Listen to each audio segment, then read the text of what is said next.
मथिन मंदामी सभी आगम के नेता, मोक्ष के प्रणेता श्रवण भगवान महावीर स्वामी के चरणों में कोटि वंदन।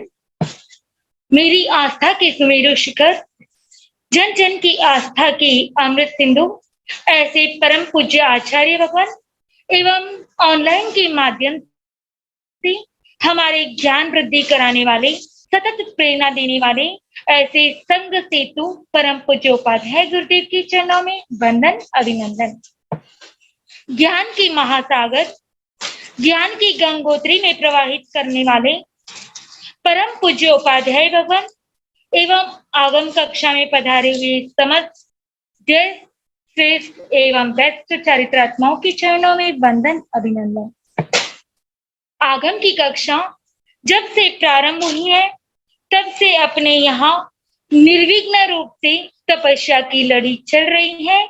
उसी तपस्या में, उसी ज्ञान की, आगम ज्ञान के इस यज्ञ में तप की आहुति दे रहे हैं परम पूज्य श्री रिद्धिमा जी महाराज साहब जी की शिष्या साध्वी श्री संयति जी महाराज, परम पूज्य उपाध्याय प्रवर अनुयोग प्रवर्तक पूज्य श्री कन्हैयालाल जी महाराज साहब कमल के शिष्य तपो केशरी श्री संजय मुनि जी महाराज साहब जी के उपवास, सदगुरु पुष्कर चारित्र कृपा पुत्र परम पूज्य गुरुवरिया डॉक्टर श्री प्रतिभा श्री जी महाराज साहब जी की शिष्या साध्वी आस्था श्री जी महाराज साहब जी के आम्बिल, साध्वी श्रद्धा श्री जी महाराज साहब जी के उपवास, साध्वी ऋषिता श्री जी महाराज साहब जी के उपवास, साध्वी अनुज्ञा श्री जी महाराज साहब जी के उपवास और साध्वी प्रणति श्री जी महाराज साहब जी के उपवास, यह सब इस ज्ञान के तप में तप की आहुति दे रहे हैं।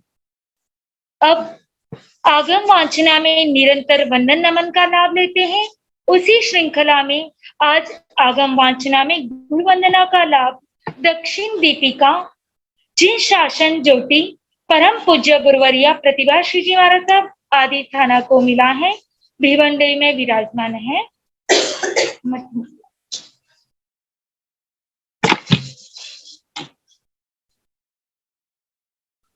देखो तो आया हीनम प्रयाहीनम करेमी वंदामि नमन स्वामी सत्कारेमि समारेमि कल्याणम मंगलम देयम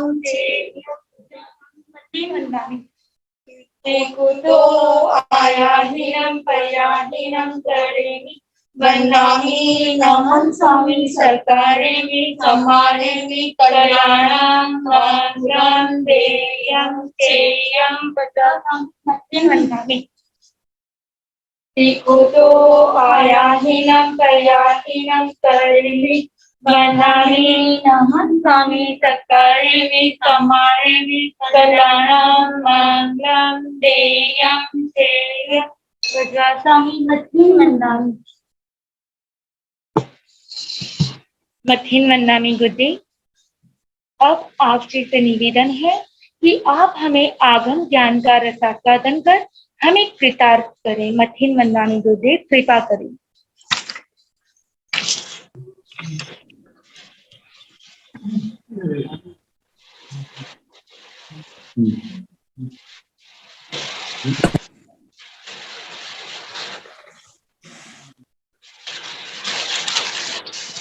नमो अरिहंताण, नमो सिद्धाण, नमो आयर्याण, नमो उवध्यायाण, नमो लोय सव साहुण, ऐसो पंच नमोकारो सव पाव प्रणासनो मंगलाण संवेसे परमं हवै मंगलम। जिन शासन जिन वाणी सदा जयवंत हो, श्रवण संग सदा अविचल मंगल हो। मुक्ति को प्राप्त श्रवण भगवान महावीर स्वामी, उनकी परम पावन कल्याणी भागवती वाचक प्रमुख श्री इंद्र भूति गौतम आदि गंधर्व भगवंत जुग प्रधानाचार्य परम पूज्य श्री सुधर्मा स्वामी जी महाराज, उनकी परम पावन पाठ परंपरा वर्तमान आचार्य ध्यान योगी परम पूज्य श्री शिव मुनि जी महाराज एवं गुरुजन सबके पावन चरण सरोजों में मेरा अनंत अनंत बार वंदना नमस्कार। आगम परिषद में विराजमान वरिष्ठ मुनिराज, अन्य मुनिवृंद, परमादरणीय भगवती स्वरूपा महासाध्वी जी, श्री उत्तराध्ययन सूत्र की वाचना प्रारंभ है। 23वां अध्ययन चल रहा है। कल 24 गाथा तक सुना चुके हैं, 25वीं गाथा सुना रहे थे। तौ केसिन भूवंतं तु गोयमो ईण मब्बवि पन्ना समीक्षाय धम्म तत्तं तत्त विनिच्छयम्। आचार्य श्री केशव जी महाराज के पूछने पर भगवान महावीर स्वामी के प्रथम गणधर श्री इंदर भूति गौतम स्वामी जी महाराज उनके प्रश्न का उत्तर देते हैं। जो चतुर्याम और पंच शिक्षा रूप धर्म के संबंध में जो भेद है उसको समझाते हैं। जहां पर देखा जाए ना तो शंका आचार्य श्री केशव श्रमण जी को है, ना शंका श्री गौतम स्वामी जी महाराज को है। जहां पर संवाद के रूप में जनता के एक प्रकार से, संतों के एक प्रकार के प्रतिनिधि के रूप में आचार्य श्री केशव श्रमण जी महाराज प्रश्न रख रहे हैं और गौतम स्वामी जी महाराज उनके उत्तर दे रहे हैं। तो कहा जा रहा है कि उसके पश्चात केसिंग भूवंतं तु, श्री केशव श्रमण जी महाराज जो बोल रहे थे उनको गोयमा श्री गौतम स्वामी जी महाराज ईणम मब्बवि चेह बोले। पन्ना समीक्षाय धम्मं, पन्ना प्रज्ञा, समीक्षाय समीक्षते, समीक्षा करती है, विचार करती है, निर्णय करती है। क्या धम्मं धर्म की, प्रज्ञा धर्म की समीक्षा करती है। धर्म का वास्तव में स्वरूप क्या है। बाह्य वेशभूषा देखा जाए तो वो धर्म नहीं, केवल बाहर के भेदों में, जो बाहर के आचरण में जो भेद है उनके अंदर उनकी आत्मा का क्या स्वरूप है, इस बात का निर्णय प्रज्ञा करती है। तो कहा धर्म की समीक्षा प्रज्ञा करती है। आगे धम्मं तत्तं, ये शब्द अलग अलग है लेकिन व्याख्या करते हुए आचार्यों ने मां को अनुस्वार को अलाक्षणिक मानते हुए धम्म तत्तं एक शब्द मानना है। धम्म तत्व धर्म के तत्व का, जो धर्म है उसका तत्व, उसका स्वरूप क्या है, इसका निर्णय, इसकी समीक्षा, इसका विचार हमारी प्रज्ञा बुद्धि करती है। तत्व विनिश्चयं, तत्वों का विनिश्चय, तत्वों का विनिश्चय, तत्व जीवादि तत्व जिसमें विशेष निश्चय होता है। मतलब भगवान के प्रवचनों में जो जीव आदि तत्वों का वर्णन किया है, जैसे जीव है, अजीव है, पुण्य पाप, आश्रव संबर, निद्रा बंध मोक्ष, ऐसे और जितने भी तत्व हैं, इन सब का जो विनिश्चय है कि जीव का क्या स्वरूप है, अजीव का क्या है, ऐसे पुण्य का बंध कैसे होता है, भोग कैसे होता है, ऐसे पाप का कर्म आश्रव रूप कैसे इनका आश्रव होता है, संबर कैसे करना है, आगे इनकी निर्जरा कैसे होती है, इन आत्मा के साथ कर्मों का बंध कैसे होता है, मोक्ष कैसे होता है, इन सब की जानकारी, और जानकारी के बाद तत्व का निश्चय, ये सब जो है प्रज्ञा के माध्यम से ही होता। प्रज्ञा करती है आत्मा के अंदर, ये जो बौद्धिक गुण है उसके माध्यम से किया जाता है। तो ये भेद क्यों किया उसको बताने के लिए अगली गाथा में बताया जा रहा है। पूर्णिमा उज्जु जड्डाऊ बंक जड्ढाय पश्चिमा, मध्यमा उज्जु पन्नाय तेण धम्मे दुहा कय।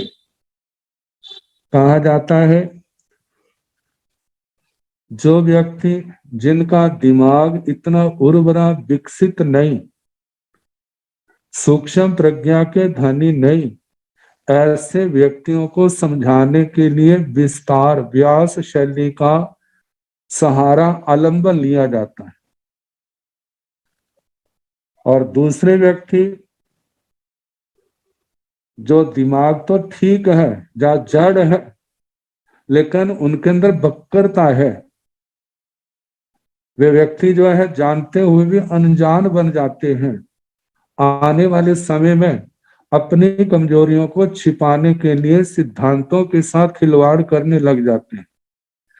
ऐसे व्यक्ति अपनी योजना में सफल ना हो, इसलिए गुरुजन जो धर्म के प्रवर्तक हैं, आचार्य हैं, तीर्थंकर भगवान हैं, उन संविधान नियमों के बनाने वाले हैं, पहले ही उनका विस्तार से वर्णन कर देते हैं ताकि कोई किसी कमी का या किसी संक्षेप का सहारा लेकर के गलत रास्ते पर न चल पड़े।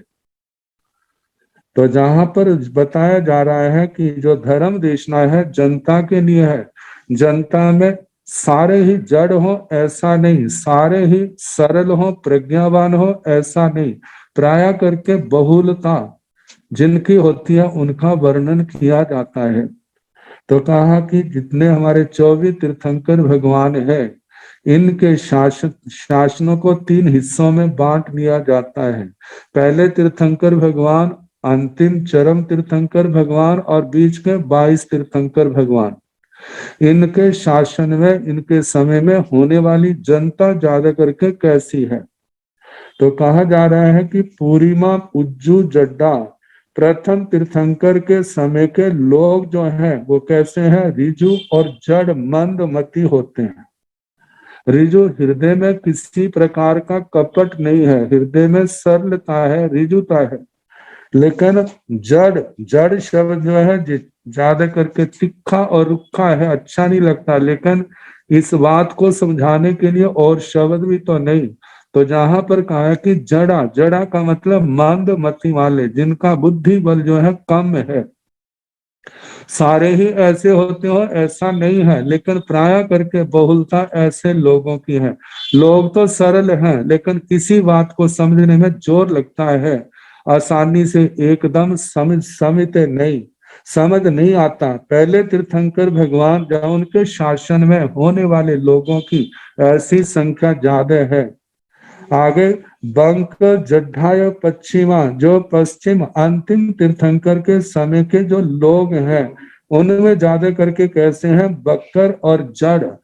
बक्कर, बक्कर का मतलब टेढ़, जिनके अंदर सरलता की कमी है। और दूसरा कहा कि जड़, जड़ का मतलब मंद मती है, समझ नहीं आता है। नहीं आने के मानव दिमाग है भी तो उल्टे रास्ते ज्यादा चलता है, सीधे रास्ते कम चलता है। तो ये 2 हो गए, पहले रिजु और जड़, और दूसरे चरण तीर्थंकर भगवान के समय बक्कर और जड़। मध्यमा उज्जू पन्नाय, मध्यम तीर्थंकर 22 तीर्थंकर भगवंतों के शासन की जो जनता है वह कैसी है? ज्यादातर रिजु और प्रज्ञावान है।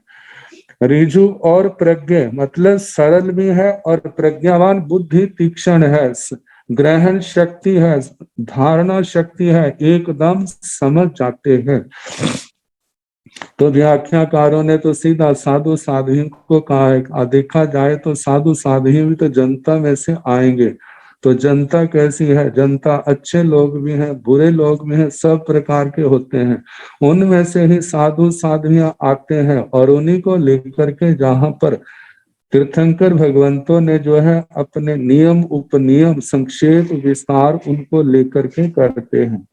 तो कहा जाता है कि पहले तीर्थंकर भगवान के समय के जो लोग हैं वे रिजु हैं और मंद मती हैं, मतलब सारे नहीं, ज्यादा करके ऐसे लोग हैं। देखा जाए तो उनमें गणधर भगवान कितनी तीक्ष्ण बुद्धि के धारण करने वाले और कितने पूर्व धर्म मुनिराज होते हैं, कितने 11 अंगों के धारण करने वाले साधु साध्वी हैं, कितने हैं, लेकिन सब एक जैसे हो ऐसा नहीं है। तो प्राय करके बोलता इन लोगों की है, रिजु और जड़ मतलब मंद मति वालों की। तो जिसमें अनेक बार हम दृष्टांत भी पढ़ते हैं, वो गुरु शिष्य का दृष्टांत, शिष्य गोचरी को गया है और उस विलंब होने के कारण से जब वापिस आया तो गुरु जी ने पूछा कि बेटा आप गोचरी को गए थे, इतना समय तो नहीं लगता, आज आपने विलंब कैसे किया, लेट कैसे हो गए? तो वो सर था, कहने लगा गुरुजी मैंने रास्ते में नाटक देखने लग पड़ा। वो नाटक कर रहा था, मेरे को अच्छा लगा, मैं थोड़ी देर वहां खड़ा हो गया।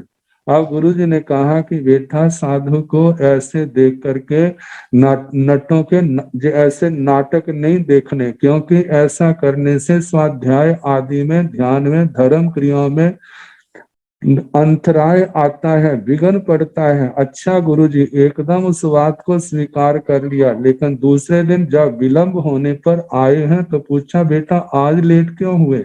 तो उन्होंने कहा कि गुरुजी मैंने नटनी का नाटक देख रहा था। कहते बेटा कल आपको कहा था नाटक नट का नहीं देखना। कहते हैं गुरुजी आपने नट का कहा था, उसके मन में कोई छल बल नहीं है, मैंने सोचा ये तो नट तो नहीं है, नटनी है, चलो इसका देखने में क्या हर्ज है। इसलिए अच्छा आगे के लिए मैं नटनी का भी क्या किसी का भी नहीं देखूंगा। मतलब कि एक बात को केवल एक शब्द कहने से नहीं, उसको अनेक बार समझाने की आवश्यकता है। तो इसलिए कहा जाता है कि पहले तीर्थंकर के समय जो जनता थी, जो साधु साधवियां थे, उनके रिजु जड़ होने के कारण से उनको विस्तार से समझाना पड़ता था। और उसी विस्तार शैली का जो परिणाम है कि ये 4 महाव्रत के स्थान पर 5 महाव्रत कहे हैं। और पश्चिम अंतिम तीर्थंकर भगवान के समय, जो उनके बाद में होने वाले जो लोग हैं वो वक्कर जड़ हैं। पहले तो उनको समझना मुश्किल है, समझ आ गया है तो उनको पालना मुश्किल है, जब पालना मुश्किल है तो फिर जब कहीं पर मतलब पालने में कठिनाई होगी, यदि विस्तार से वर्णन ना किया होगा तो उसका आलंबन लेकर के वो उसे रास्ता निकाल लेंगे। तो कहा वो बक्कर जड़ होने के कारण से उनके लिए फिर वैसे ही विस्तार का रूप धारण करना पड़ा। तो कहा वो बक्कर जड़ और बीच के 22 तीर्थंकर भगवंतों के समय होने वाली जनता और साधु साधियां कैसे हैं? मध्यमा, उज्जू, पन्ना, रिजु और प्राज्ञ हैं, प्रज्ञावान है। रिजु का मतलब सरल, प्राज्ञ प्रज्ञावान, बुद्धिमान है। वो एक बात कहें तो उसके साथ अनेक बातों की और कल्पना कर लेते हैं, समझ लेते हैं। जैसे ज्ञाता धर्म कथा में रोहिणी ज्ञात का वर्णन आया है, तो रोहिणी ने जैसे अपनी प्रज्ञा के बल से सूझबूझ से 5 धानों के दानों को कितना विशाल ढेर के रूप में बनाया। तो कहा इसी प्रकार जैसे महाव्रत कहे हैं, उसके बाद जो है भावना आदि को लेकर के और बातों को लेकर के और पर नियमों को अपने बुद्धि बल से और विशेष परिपक्व बना लेते हैं। तो इसलिए कहा मध्यम तीर्थंकर भगवंतों के शासन की प्रजा साधु साध्वियां रिजु प्राज्ञ हैं, इसलिए तेण धम्मे दूहा कहे, इसलिए बाहर से व्रतों को 2 भागों में बांट दिया। ये जो धर्म है इसके 2 भेद कर दिए। आगे फरमाया है इस सब भेद डालने का और क्या अंतर है? पूरी मानंग दुबी सोझो चरी मानंग दुरणु पालव कप्पो मध्यम गानंग तु सुबी सोझो सु पालव। पूरी मानंग दुबी सोझो पूर्व प्रथम तीर्थंकर भगवान ऋषभ देव, इनके शासन में जो लोगों को समझना मुश्किल है। चरिमाणं दुरणु पालो, चरम तीर्थंकर भगवान के समय उनके शासन में पालन करना मुश्किल है। कप्पो मध्यम गानम, जो मध्यम के तीर्थंकर भगवान है उनके लिए कल्प जो है तो सुबी सोचो, उसको समझना आसान है, और सुपालो, उनको पालन करना भी आसान है। आसान होने के कारण से या मुश्किल होने के कारण पहले और चरम तीर्थंकर के समय एक तो समझ नहीं आने के कारण से विस्तार से उनको समझाने की जरूरत है। चरम तीर्थंकर भगवान के समय उनके लिए पालन करना मुश्किल है, इसलिए उनको जे नियमों में संक्षेप शैली का आलंबन लेकर के वो गलत रास्ते पर ना चल पड़े, इसलिए उनको विशेष करके कहा कि 4 महाव्रत के स्थान पर 5 महाव्रत किए हैं, ताकि जब उनका 4 की संख्या का आलंबन लेकर के वो अपनी ओर से अपने व्रतों में ढील ना कर दे। तो उनको पालना मुश्किल होने के कारण से उनके लिए ये 5 महाव्रतों की संख्या बताई। मध्यम के तीर्थंकर भगवान है, उनके लिए कह दिया कि वो प्रज्ञावान है, सरल है, उनको धर्म समझना भी आसान है, पालन करना भी आसान है, इसलिए वहां पर 4 महाव्रतों का वर्णन किया। और जहां पर बताया जाता है, जब परिग्रह का वर्णन कर दिया तो उसमें से ही बीच के भाई तीर्थंकर भगवान के समय के साधु साधुआं समझ आते हैं, यदि परिग्रह का त्याग है तो इसमें स्त्री पुरुष का इनका जो है वो भी त्याग आ गया। और लेकिन पहले जो है उनको समझ नहीं आने के कारण वो समझे कि परिग्रह का है, इसमें पुरुष के लिए स्त्री का, स्त्री लिए पुरुष का जो भोग है उसका तो वर्णन ही नहीं है, इसलिए वो भटक ना जाए, इसलिए उनके लिए ये विशेष वर्ण किया कि चौथा महाव्रत अलग है, 5वां महाव्रत अलग है। 24वें तीर्थंकर भगवान के शासन में ये व्रत पालने मुश्किल होने के कारण से वो सोचेंगे परिग्रह का त्याग का वर्णन है, लेकिन चौथे महाव्रत का तो वर्णन है नहीं, यदि है नहीं है तो उसका सेवन करने में क्या दोष है, तो वो इस दोष का सेवन ना करने लग जाए, उनके लिए अलग वर्णन कर दिया। और बीच के तीर्थंकर भगवान के समय की जनता वो जानती है और सरल है, प्रज्ञावान है, तो ऐसा जब परिग्रह का वर्णन कर दिया तो उससे समझ आते हैं कि जहाँ परिग्रह का त्याग है, क्योंकि ये जो इंद्रियों के विषय है बिना परिग्रह के इनका सेवन नहीं होता। जब बिना परिग्रह के सेवन नहीं होता तो इसलिए परिग्रह वहां वो भी परिग्रह के बीच में ही आ जाएंगे, इसलिए वो प्रज्ञा बल से आसानी से समझ आते हैं और उसको आसानी से पालन कर लेते हैं। अब समझ आ गया है और उनको पालन करना भी मुश्किल नहीं है, तो इसलिए उनके लिए 5 के स्थान पर 4 महाव्रतों का ही उपदेश दिया। लेकिन वैसे देखा जाए तो 4 के अंदर ही 5 का वर्णन आ जाता है और 5 में उनका संक्षेप जो है 4 के रूप में आ जाता है, क्योंकि बताया था जिस समय 4 महाव्रत हैं तो उस समय चौथे महाव्रत के लिए शब्द आते हैं बहिद्धा दानव बेरमणम। बहिद्धा का मतलब मैथुन, आदान का मतलब परिग्रह, इन दोनों का एक रूप कर दिया। एक रूप करने के कारण से संख्या 4 बन गए, तो कहा इसमें दोनों से ही विरमण करना है। तो इस प्रकार गौतम स्वामी जी महाराज ने समझाया और उन्होंने समझा। समझने के पश्चात आचार्य श्री केशी शर्मा जी महाराज ने अपनी प्रतिक्रिया प्रकट की। साहु गोयम पन्नाते छिन्नो में संसव इमो अन्नो भी संसव मज्जं तम में कहसु गोयमा।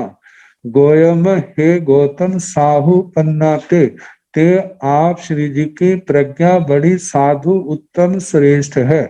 आपने इस प्रकार उत्तर दिया, छिन्नो में संसव इमो, इमो संसव जय संशय जो मैंने आप श्री के आगे प्रकट किया था, छिन्नों में वह मेरा छिन्न दूर हो गया है।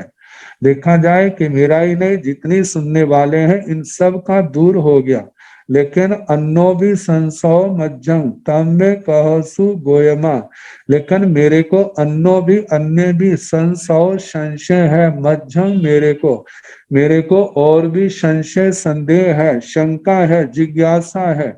तम में कहसु गोयमा, गोयमा हे गौतम तम उस संशय को भी मैं कहसु मेरे को आप कहें उसका भी उत्तर दें।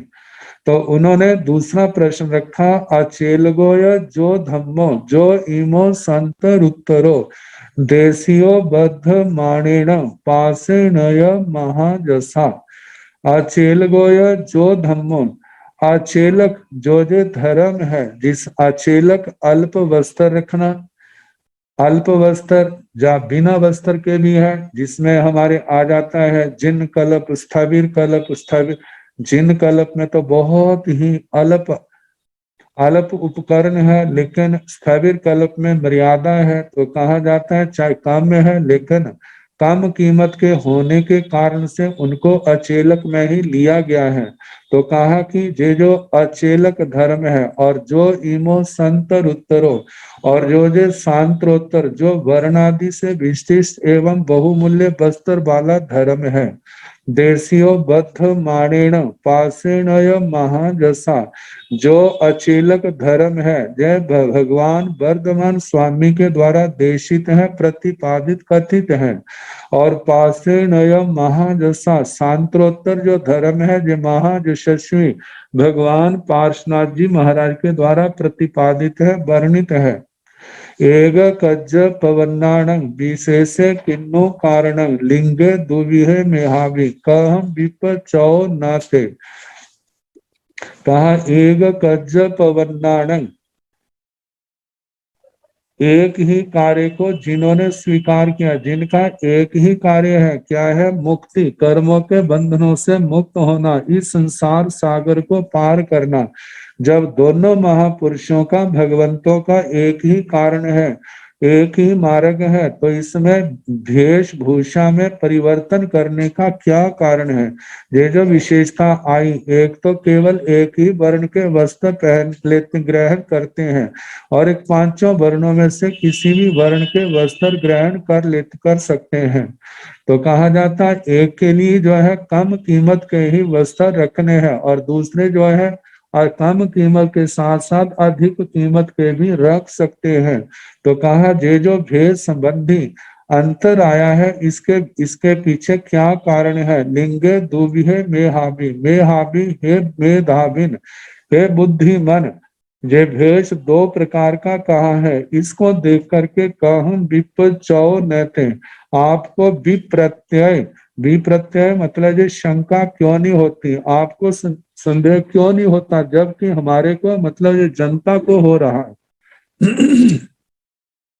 तो इस प्रकार दूसरा प्रश्न रखने पर आचार्य श्री गौतम स्वामी जी महाराज कहने लगे, कैसी मेवम भूभाणं तो गोयमो ईनम मब्बाभि बिंदाणेन समागम धम साहनम इच्छ्य। कैसी मेवम भूभाणं तो, केशी आचार्य श्री केशी सम जी महाराज को जो इस प्रकार बोलते, जिन्होंने प्रश्न रखा है, ऐसे आचार्य श्री केशी सम जी महाराज को गौतम स्वामी जी महाराज इस प्रकार कहने लगे, बिन्नाणेन समागम धम्म साहनम इच्छियम, कि भगवान विज्ञान से इस सब को समागम जान करके धम्म साहनम इच्छियम, ये धर्म साधन की अनुमति दी है।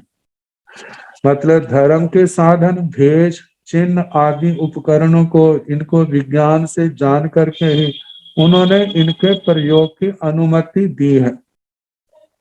कहा कि इस भेष का प्रयोजन क्या है?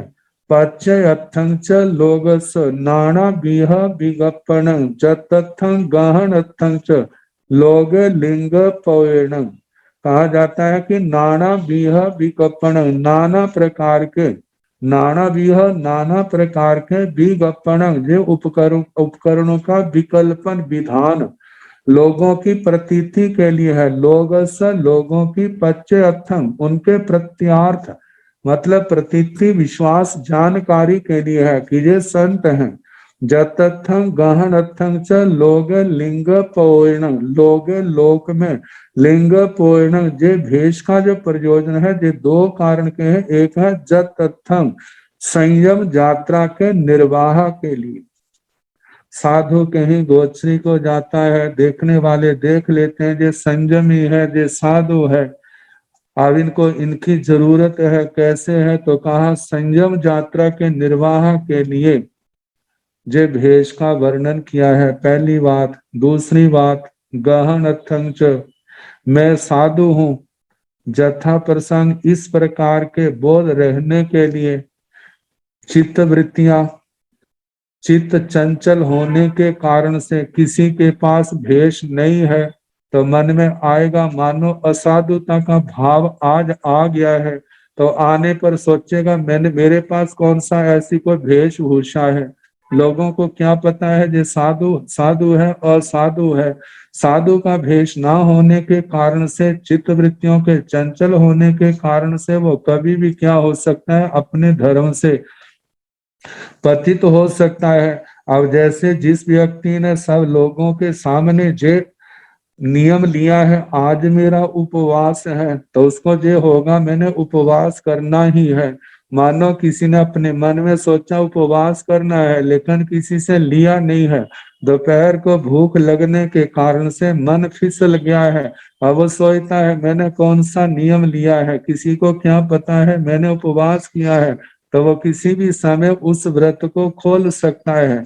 लेकिन जिसके पास ये वेशभूषा है तो उसको ये ध्यान रहेगा मैं साधु हूँ, मुझे साधु वृत्ति का पालन करना है। यदि मैंने किसी प्रकार का भी ढीलापन बरता तो जो लोग जानते हैं कि ये साधु है, जब विपरीत आचरण करते हुए देखेंगे तो उनके मन में अविश्वास पैदा हो जाएगा।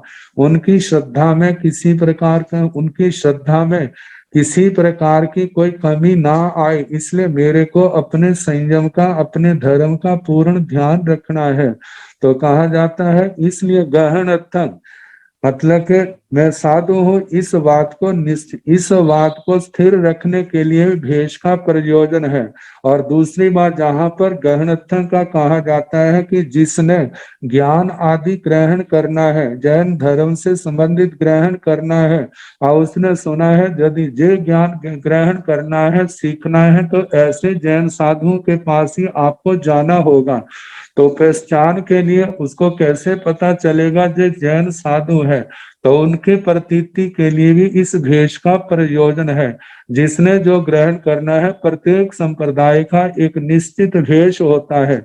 इसी प्रकार जहां पर भी क्या है, एक निश्चित भेष की जहां पर स्थापना की गई है, तो कहा लोक में इस भेष का प्रयोजन एक तो संयम यात्रा में किसी प्रकार की कठिनाई ना आए, और दूसरा मैं एक साधक हूँ, साधु हूँ, इस बात का एहसास के लिए। आगे तीसरा बताया है कि गहन अथंग से ही जिसने ज्ञान आदि ग्रहण करना है, उसको किसी प्रकार की कठिनाई ना हो, तो वो आसानी से आकर के ले ज्ञान ग्रहण कर ले। इन बातों को लेकर के इस वेशभूषा का प्रयोजन है।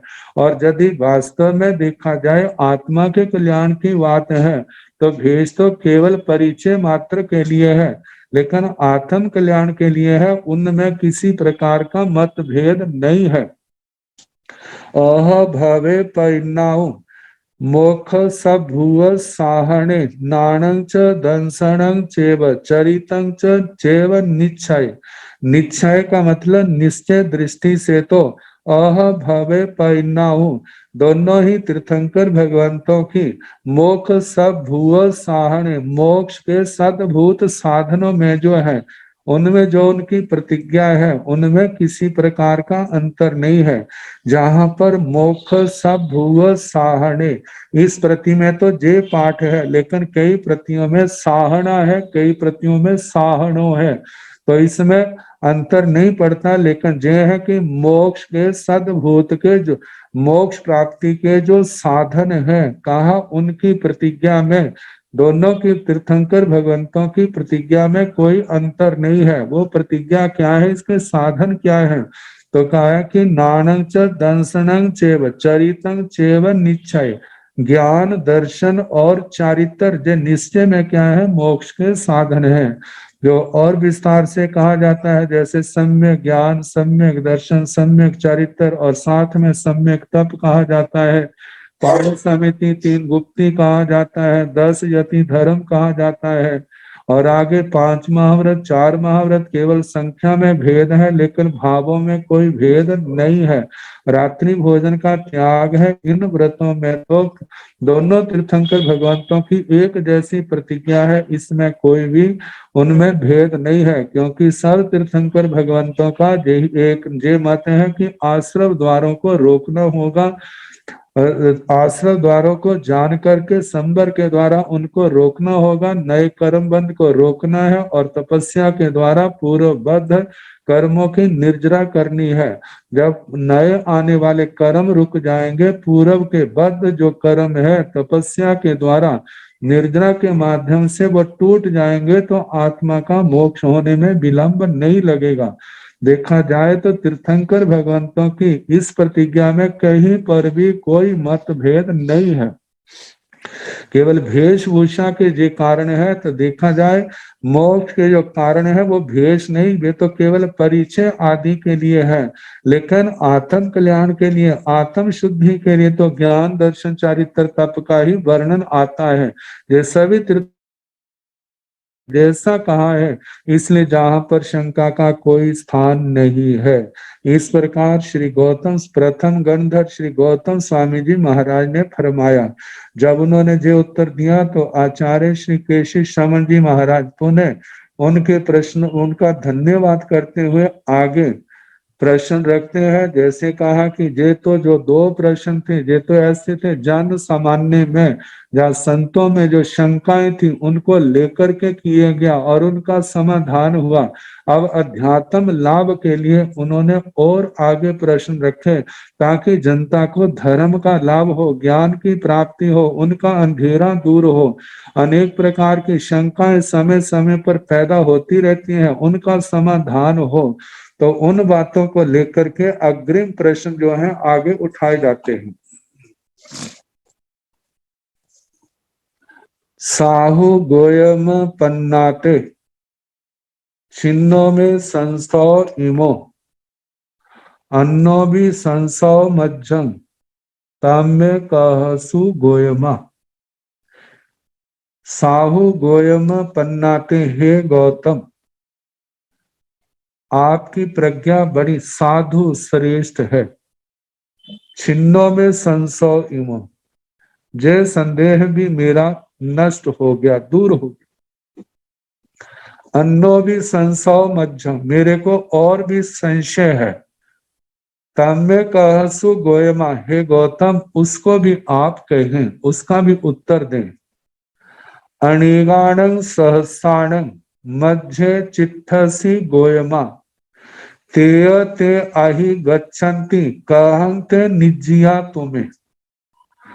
कहने लगे, गोयमा हे गौतम अणिगाणं सहसाणं मध्य चिट्ठसी, हे गौतम अनेक हजारों मतलब हजारों हजारों शत्रुओं के मध्य में चिट्ठसी आप स्थित हो, खड़े हो।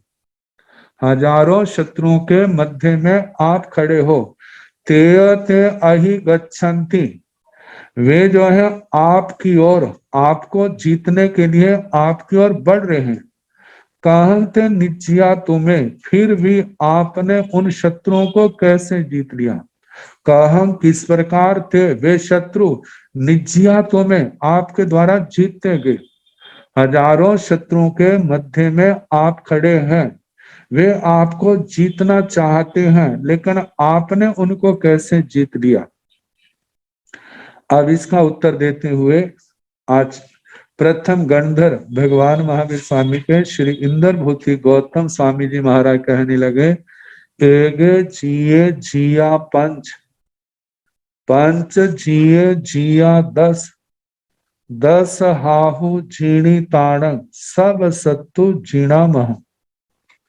कहने लगे, भगवान एगे जिए, पहले मैंने एक को जीता, एक को जीतने के बाद जिया पंच, 5 जीते गए। पंच जिए जिया 10, जब मैंने 5 को जीत लिया फिर उसके बाद 10 जिनको मैंने जीत लिया उनकी संख्या 10 होगी। पहले एक को जीता, फिर उसके बाद देखा आगे स्पष्ट होगा 4 को जीता। ऐसे जो जिनको मैंने जीत लिया उनकी संख्या 5 हो गई। जब ये 5 जीते गए तो फिर उसके बाद 5 और जीते गए। अब जिनको मैंने जीत लिया उनकी संख्या होगी 10। 10 हाहु जीनी ताने, जब मैंने 10 को जीत लिया सब सत्तु जीना मह, उसके बाद मैंने सर्व शत्रुओं को जीत लिया।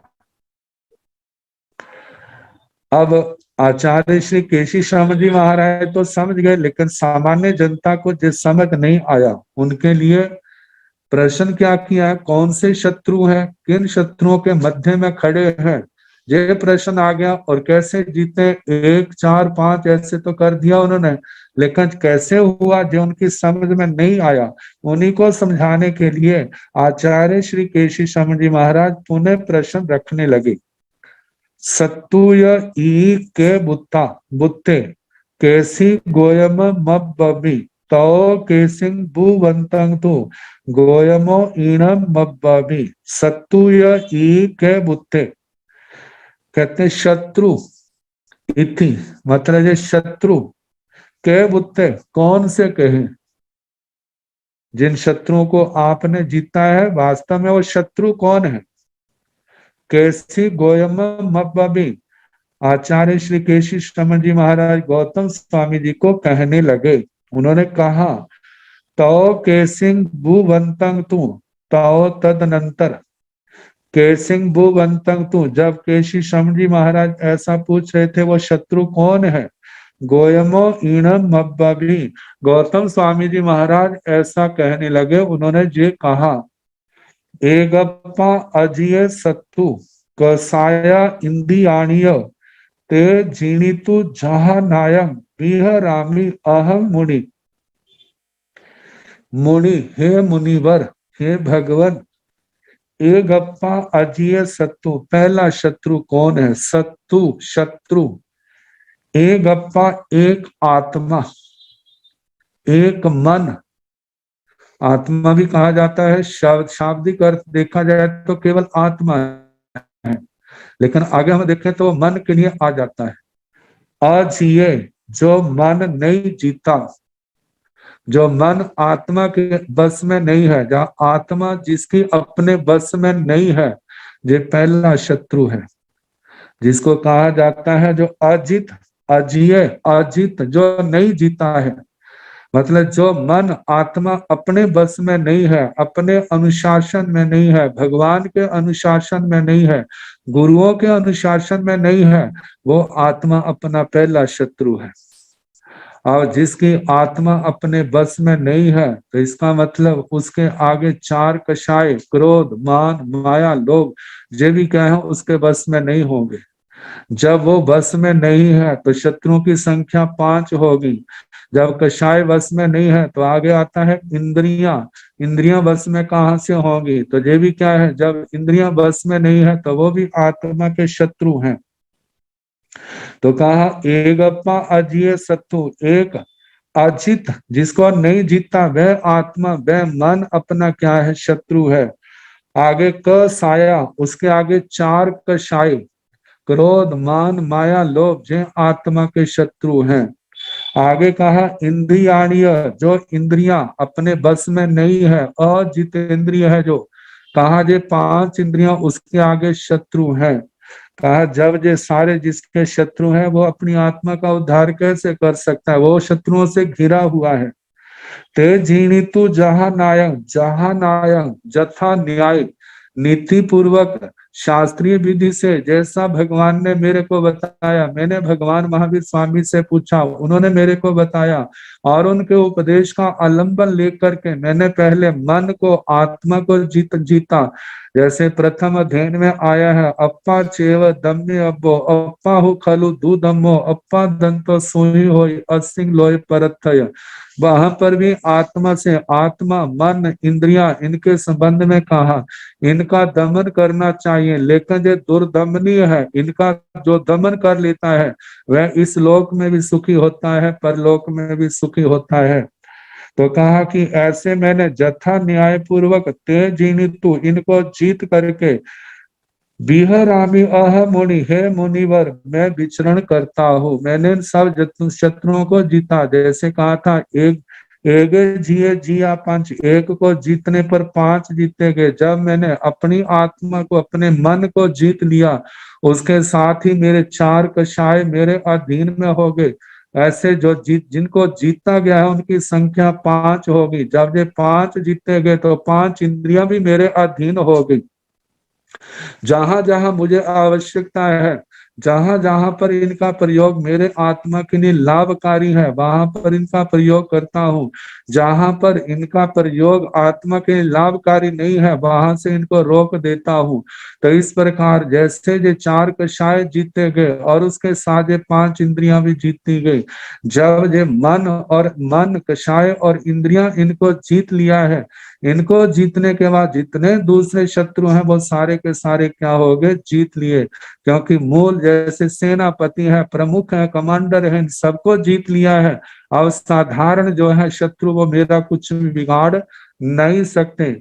अब देखा जाए ये तो शत्रु कहे हैं, ऐसे ही इस आत्मा के अंदर ये शत्रु किनके कारण से पैदा होते हैं। आत्मा अपने बस में क्यों नहीं होती, मन अपने होता, कषाय अपने बस में क्यों नहीं होते, कषाय क्यों, इंद्रियां अपने बस में नहीं होती। कहा जब आत्मा का उदय भाव ज्यादा होता है, क्षोभशम कमजोर होता है, कर्मों का उदय होने के कारण से, और इस आत्मा ने कितने कितने जथा समय जब जब मौका मिलता है कषाय उदय में आते हैं और उनके अधीन होकर के वासना उदय में आती है, उनके अधीन होकर के कितने प्रकार के नाना प्रकार के क्रूर कर्म कर लेता है। अब देखा जाए जो क्रूर हैं वो इस आत्मा के शत्रु ही तो हैं। ऐसे कितने एक जीवन में कितनी बार ऐसे कर्म बांध लेता है, जितनी बार बांधे हैं उतने ही उसके शत्रु हो गए हैं। ऐसे अनेक जन्मों में इस आत्मा ने कितने कर्म बांधे हैं, जो बांधे हैं वो समय समय आने पर जब जब पैदा होंगे, जिस जिस उन कर्मों का जिस जिस जीव के साथ संबंध होगा वो सारे के सारे हमारे क्या होंगे, शत्रु होंगे। अब इनको जीतने के लिए ऐसे देखा जाए तो कितने शत्रु हैं जिनका कोई आर पार नहीं है, हजारों क्या है, लाखों लाखों करोड़ों करोड़ों की संख्या बन जाएगी। ऐसे जीव जो शत्रु रूप में है, लेकिन जब जब कर्म का उदय आता है और उन लोगों का सानिध्य वो हमारे समीप होंगे, छोटा सा निमित्त पा करके वो उग्र रूप धारण कर लेंगे। और जब उग्र रूप धारण करेंगे तो उनको जीतने का यदि हमारे को समझ है, हमारे पास ये ज्ञान है, विज्ञान है, क्षोभशम का बल होगा, तो उस समय इस बल का ज्ञान विज्ञान का अवलंबन लेकर के अपने मन को समझाएंगे हम शांत रहें। जब आत्मा शांत होगी तो उस समय क्रोध मान माया लोभ शांत होंगे। जब ये शांत होंगे तो इसके साथ ही पांचों इंद्रियां हमारे बस में होंगी। यदि हमने इनको जीत लिया, ये सारे प्रसंग कषायों के आवेश में नहीं आते, मन के अधीन नहीं होते, मन की इच्छा के अनुसार नहीं, जो गुरुओं ने कहा है, जो भगवान ने कहा है उनकी बात हमारे सामने है, जिसको शास्त्रों में यथा समय समय पर कहा जाता है। इनमें निगंतम पावनम पूर्व विहरंती, वो संयत साधु साध्वियां जो है इस निर्ग्रंथ प्रवचन को सामने रख करके निर्ग्रंथ प्रवचन जैसा जैसा निर्देश देता है उसी के अनुसार वैसी चर्या का पालन करते हैं।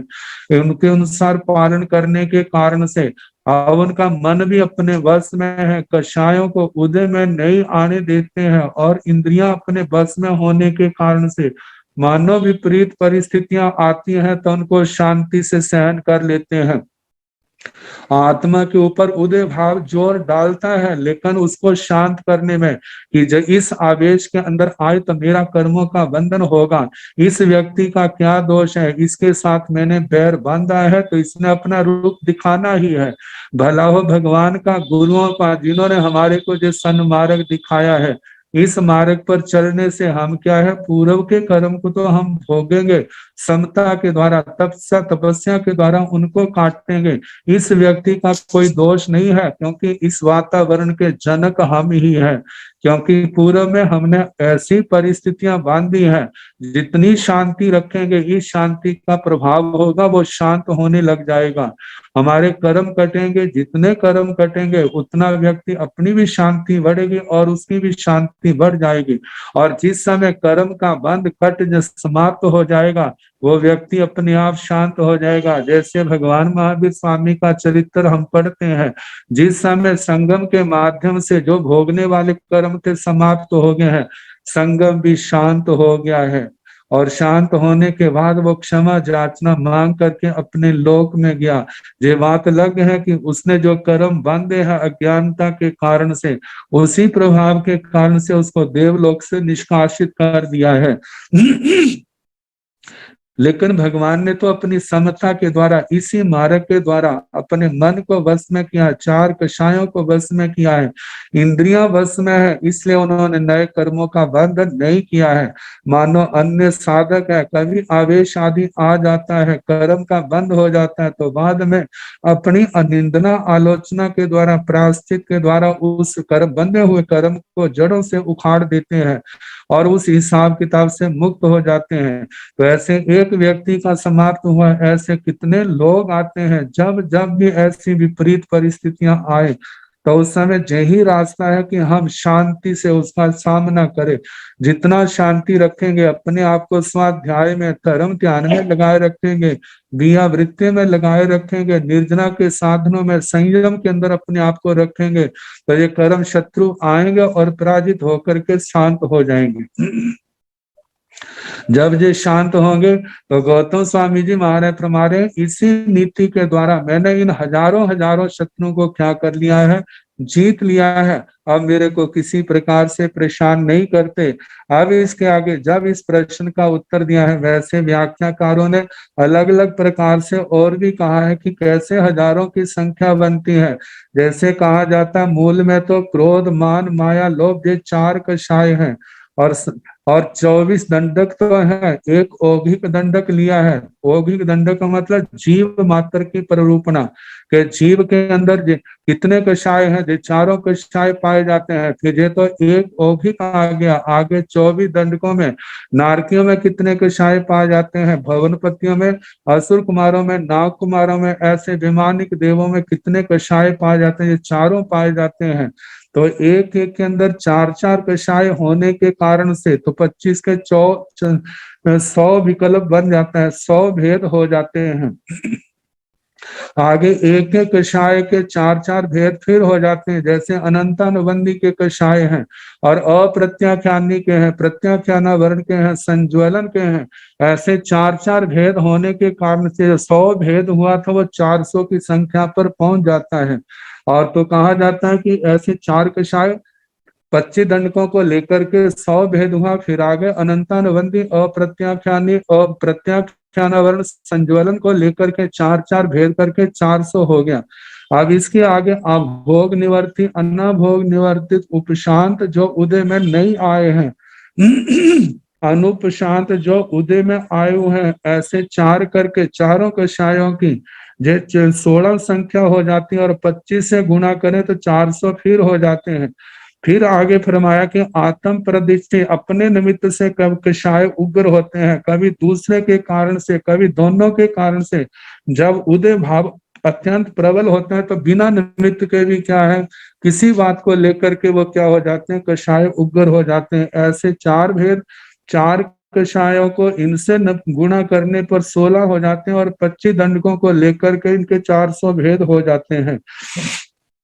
तो आगे बताया कि ऐसे ही आगे करते हुए चय है, उपचय है, बंधन, वेदना, उदीर्णा, निर्जरा, 6 भेदों को भूत, भविष्य, वर्तमान से, काल से गुणा करने पर 18 भेद हो जाते हैं। 18 ही भेदों को एक जीव तथा अनेक जीवों की अपेक्षा से 2 के साथ गुणा पर 36 हो जाते हैं। और इनको चार चार मतलब के क्रोध आदि चारों कषायों के साथ गुणा करने पर 144 भेद होते हैं। इनको पूर्वोक्त 25 से गुणित करने पर इनकी कुल संख्या 3600 भेद हो जाते हैं। तो इस प्रकार 3600 के और पहले 1600 मिलाने पर जे 5200 भेद हो जाते हैं। ऐसे इंद्रियों को लेकर के 5 इंद्रियां हैं, 223 विषय हैं और 240 विकार हैं। ऐसे इनकी 268 की संख्या हो जाती है और 5200 पहले हुए हैं। तो इस प्रकार 5200 और 268 जो है, जो 5468 भेद हो जाते हैं। तो ऐसे करते करते देखा जाए तो कितने हजारों भेद हो जाते हैं। इन्हीं विकृतियों से आत्मा घिरी हुई है। इनको शांत करने के लिए, इनको दूर करने के लिए यही रास्ता है कि हम अपने आप को शास्त्र स्वाध्याय में लगाएं, तपस्या में लगाएं, क्रियावृत्ति में लगाएं। अपने आप को खाली नहीं रखना है। जितना हम साधना के अंदर रहेंगे, जो कर्म के शायद जो कर्म रूपी शत्रु हैं, जो कमजोर पड़ते जाएंगे। और एक दिन ऐसा होगा कि आत्मा विजेता के रूप में हमारे सामने, संसार के सामने आएगा। तो गौतम स्वामी जी महाराज फरमाते हैं, मैंने इस प्रकार इन हजारों शत्रुओं को जीता है। और इस प्रश्न का उत्तर सुन करके आचार्य श्री केशव शर्मा जी महाराज कहने लगे, साहू गोयम पन्नाते छिन्नो में संसो इमो अन्नो भी संसो मध्यम तब में कहसु गोयमा। हे गौतम, आपकी प्रज्ञा बड़ी श्रेष्ठ है, साधु है। मेरा जे संशय, जे संदेह दूर हो गया। मेरे को और भी संदेह है, आप उसको, हे गौतम, उसको भी आप कहें। अब जो अगला जो संशय है, संदेह, वो क्या है, वो कल जैसे अवसर होगा सुनाने का प्रयास किया जाएगा। नमो अरिहंताण, नमो सिद्धाण, नमो आयरियाण, नमो कंझायाण, नमो लोय सो साहुण। एसो पंच नमोकारो सब पावपनासनो मंगलानंद सम्य सिंह पड़मंग हवाई मंगलम। श्री चौतारी मंगलम, अरिहंता मंगलम, सिद्धा मंगलम, साहु मंगलम, केवली पुनतो धम्मो मंगलम। चौतारी लोकोत्तम, अरिहंता लोकोत्तम, सिद्धा लोकोत्तम, साहु लोकोत्तम, केवली पुनतो धम्मो लोकोत्तम। चौतारी शरणं कौन पवज्जामि, है? अरिहन्ते शरणं पवज्जामि, सिद्धि हाँ, शरणं पवज्जामि, साहु शरणं पवज्जामि, केवली पुनतं धम्मं शरणं पवज्जामि। चार शरण सुख करने, दुख हरने, मंगल करने और शरणा नहीं कोई, जो भव प्राणी आचरे अक्षय।